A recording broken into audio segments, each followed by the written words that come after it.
Welcome to Good Christadelphian Talks. I'm Levi. And I'm Chris. And I'm Brian. Thank you for joining us this week.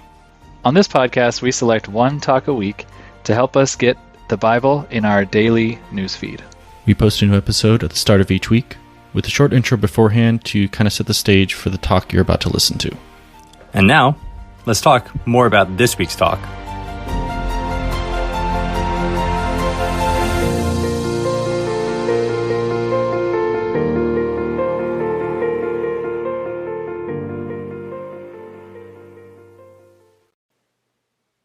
Welcome to the Good Christadelphian Talks Podcast. This is Brother Brian. This week's talk is a class by Brother Nathan Sutcliffe, which was given at the Living Faith Study Day in 2019 in the United Kingdom. We received this as a recommendation, and from what I can gather, the format appears to be an outreach effort that was based on reasons to believe the Bible narrative in building faith from the ground up. And within that context, Brother Nathan's subject matter and delivery really shine. Now, as Bible students, I think there are countless reasons to believe that what we read is sacred and wholly preserved to be the Word of God. And still, there are many accounts or stories that are so fantastical that they require us to have faith to see how they could have been and how they connect to the rest of Scripture. And Brother Nathan looks at the account of the resurrection of Jesus as an example of something that is indeed beyond our reference of normal circumstances, but one that is in fact critical to the faith of a believer. That, as Paul says, if Christ is not raised, then our faith is in vain.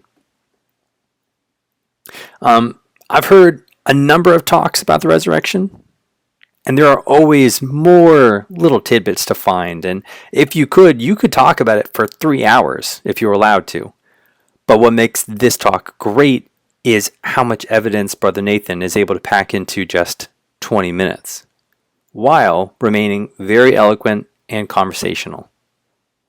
So if you know anyone that is learning the gospel, or if you have a friend, family member, or neighbor that is at least open-minded, then this would be a class to recommend for them. That's the main reason I wanted to feature it on the podcast this week. It's a video that's already on YouTube with a fantastic slideshow for taking notes, and the link to that will be attached. But my hope is just to continue to increase its exposure for the sake of promoting such helpful content in our shared hope. So, as always, we hope this strengthens your faith and brightens your day. Brother Nathan Sutcliffe, the resurrection as a foundation of our faith.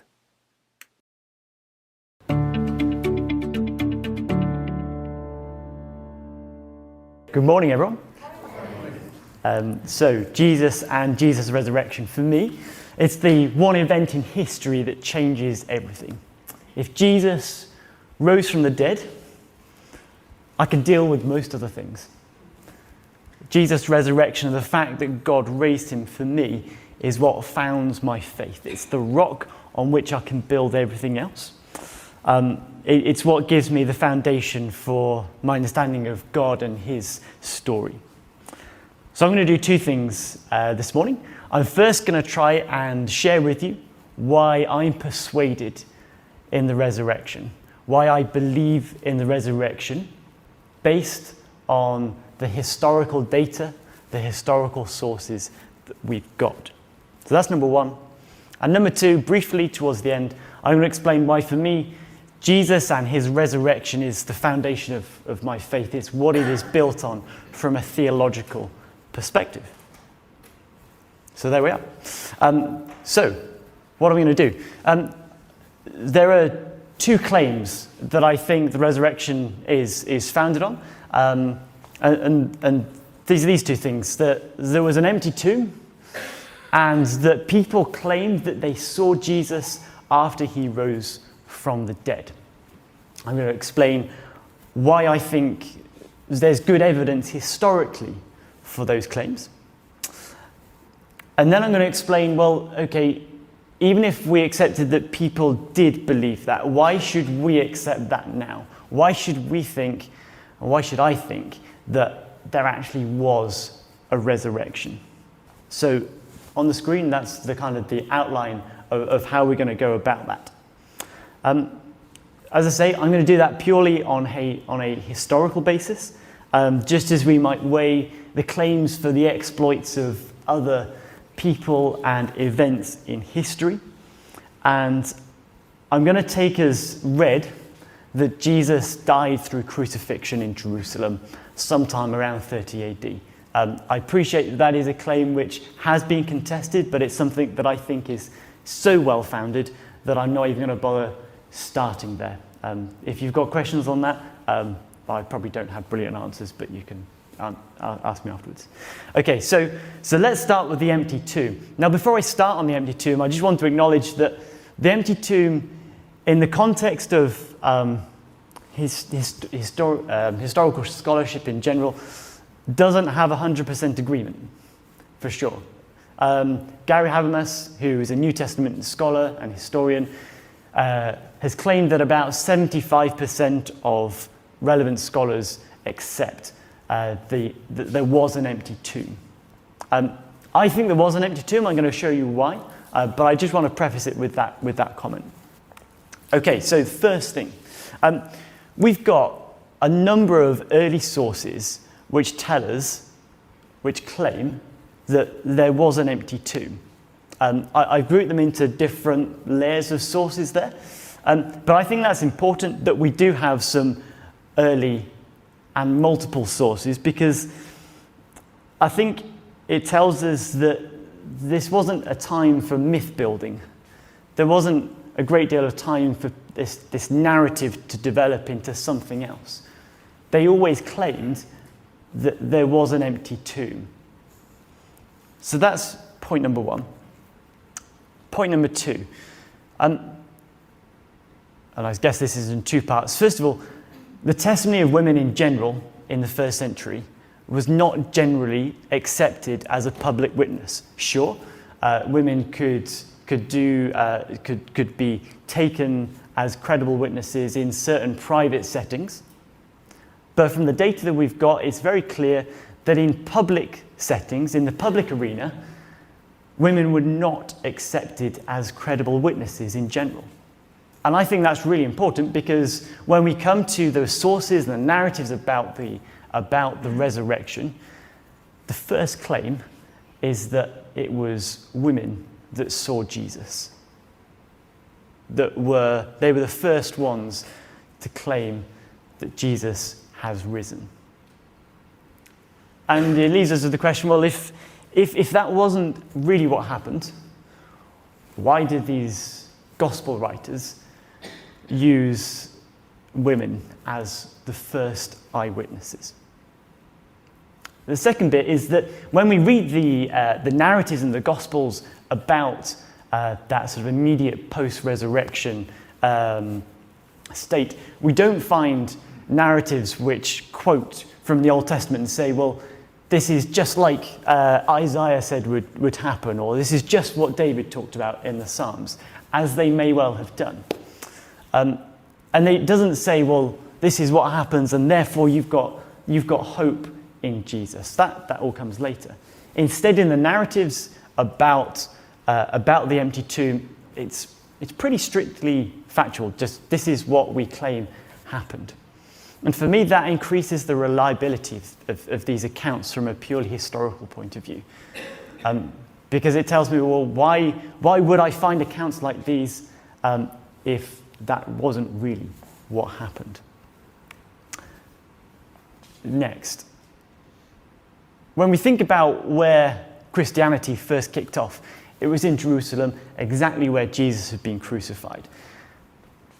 If Jesus was in a tomb, it was the easiest bit of evidence to produce that there was a body there. So trying to say that Jesus rose from the dead when you could find an empty tomb, particularly handy if you were part of the Jewish community not accepting the resurrection and Jesus, that's exactly what you'd want.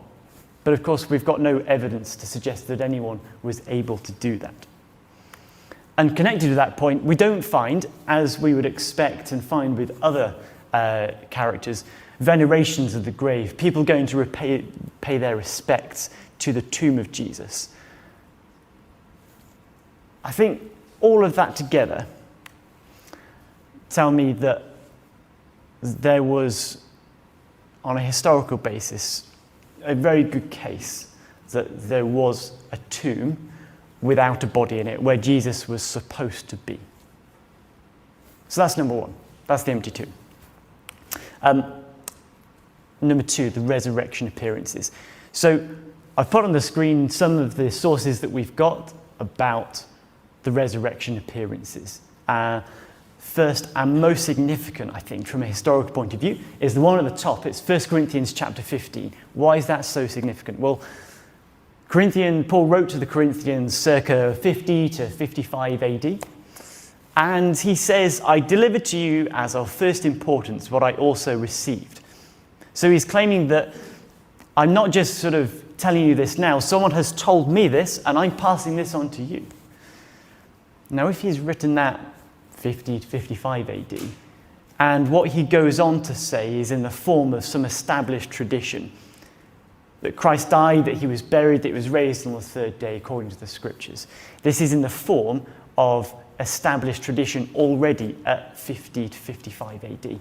So we're incredibly close to this claimed event of the resurrection. And of course, we've got the gospel narratives that come later. And I think also significant are some of the claims in the Acts. And I think the reason they're significant is because I think we can see within the Acts account, from a historical perspective, that they are building in tradition that had already been established. The phrasing and the form that they use suggests that this wasn't the account at that point when Luke wrote Acts, sometime probably towards the end of the first century, but baked into it are the form of words and the traditions that had been around for some time. And there's an example at the bottom. This Jesus God raised up, and of that we're all witnesses. So, the resurrection. We've got numerous early sources which say people saw Jesus after his death. Okay, next. In relation to the resurrection appearances, the claim about the resurrection appearances is totally consistent. They all claim that Jesus rose from the dead, and they give various details about it, but there's a very consistent claim right from the start of the Christian community that Jesus was dead and that he was raised. Significantly, we've got some differences, we've got some variations in the accounts. Particularly, I'm referring to some of the gospel accounts. Now, what we might choose to be able to do with those differences, I'm going to leave to one side just for this case.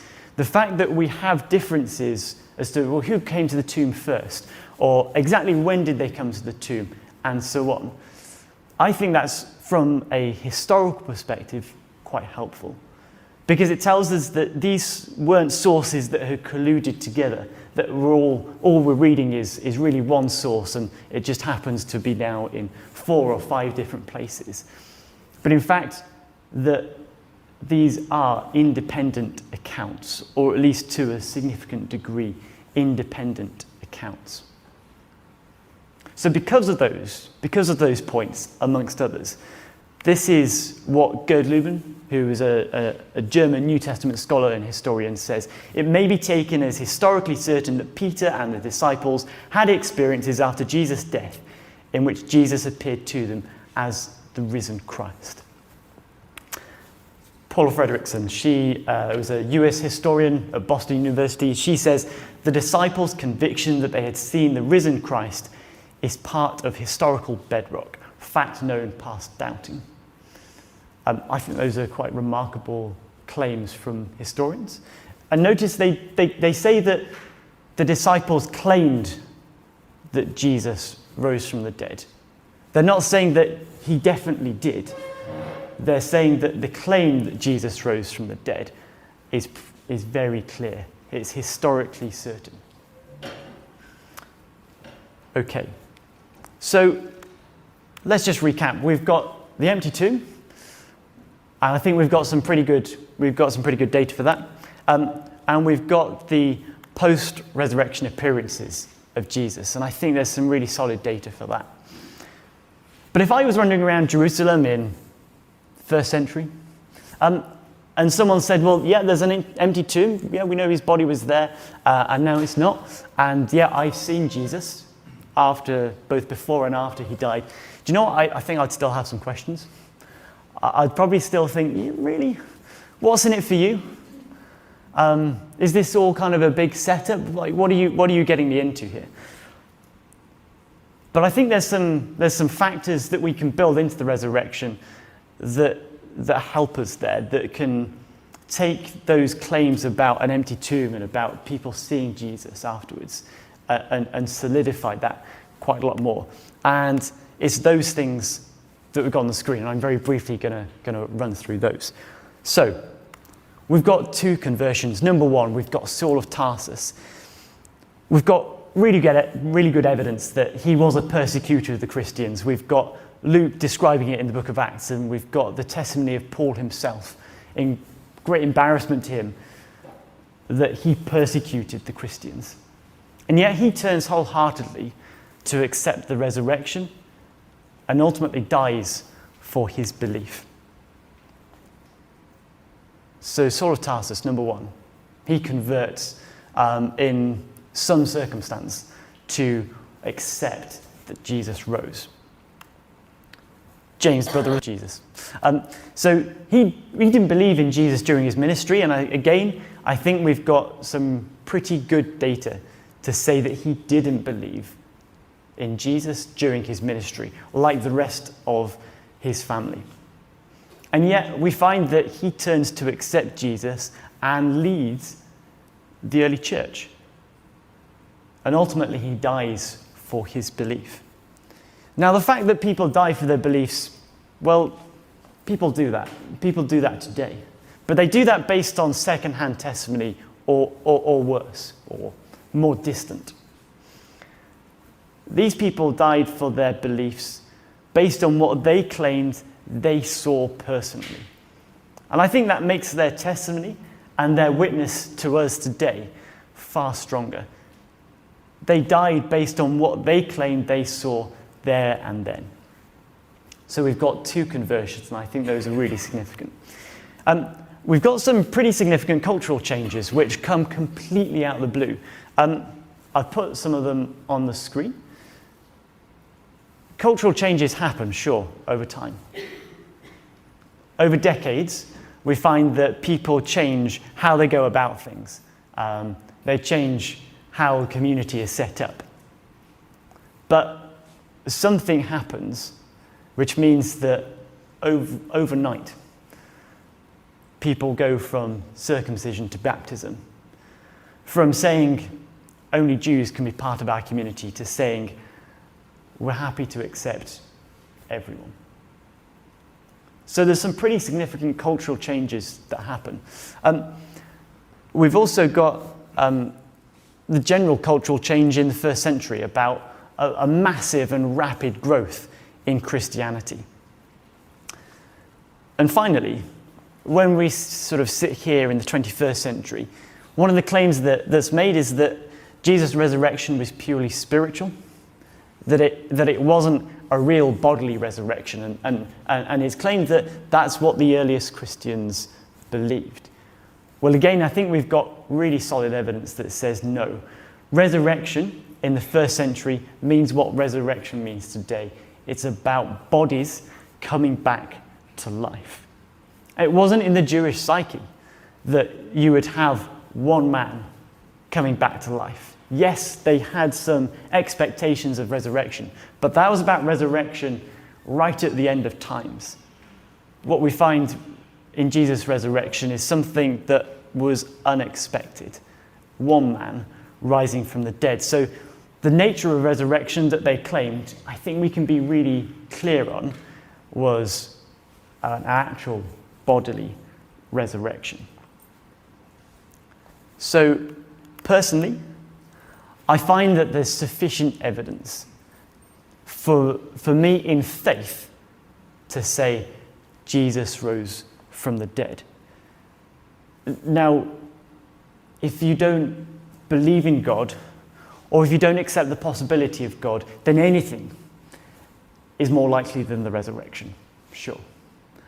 But if I take that as a starting point, and I do, for other reasons, then the claim about Jesus' resurrection historically, for me, stands up, and in faith, I can accept that.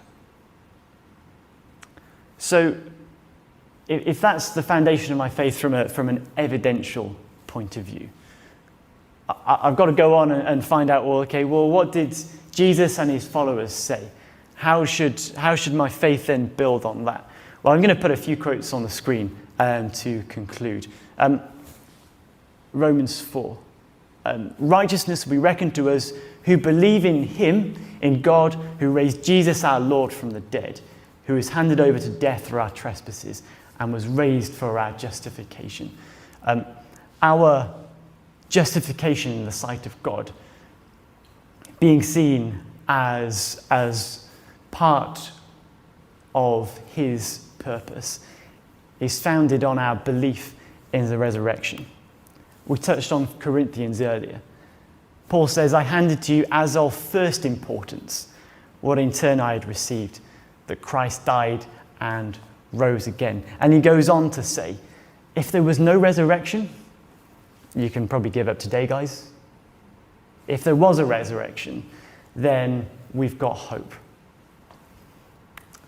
In Romans 10, if you confess with your lips that Jesus is Lord and believe in your heart that God raised him from the dead, you'll be saved. This is the claim that I think the New Testament makes over and over, that your justification, your faith is built on Jesus and his resurrection. And so I conclude with this. This is in the context of some division that Paul writes about to the Corinthian ecclesia. He says, no one can lay a foundation other than that which is laid, Jesus Christ. So Jesus Christ, he represents the foundation to my faith from an evidential point of view, and he represents the foundation to my faith theologically. He's the start of the gospel. He's the start, he's the center,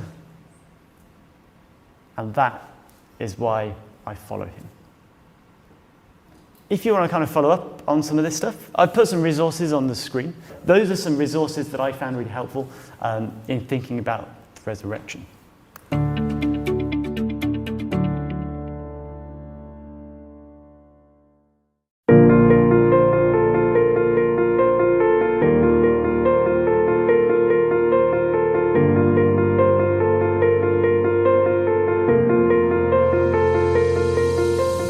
Thank you for listening to the Good Christadelphian Talks podcast. We hope this talk helped you in your walk. If you would like to hear more, please subscribe for new episodes and leave a review in Apple Podcast or whichever service you are using to help more people find the show when they search for it. If you enjoyed this particular talk, please share it with someone who you think might enjoy it as well. For show notes on the talk you just listened to, visit our show page at anchor.fm/GCT or check the show notes section of your podcast player. Please share your thoughts on the talk from this week on our Facebook or Instagram pages, where we are at Good Christadelphian Talks, on Twitter, where we are at GCT_podcast, or leave a comment on our YouTube channel, where these talks are posted as well. If you know of a great talk, we want to know about it too.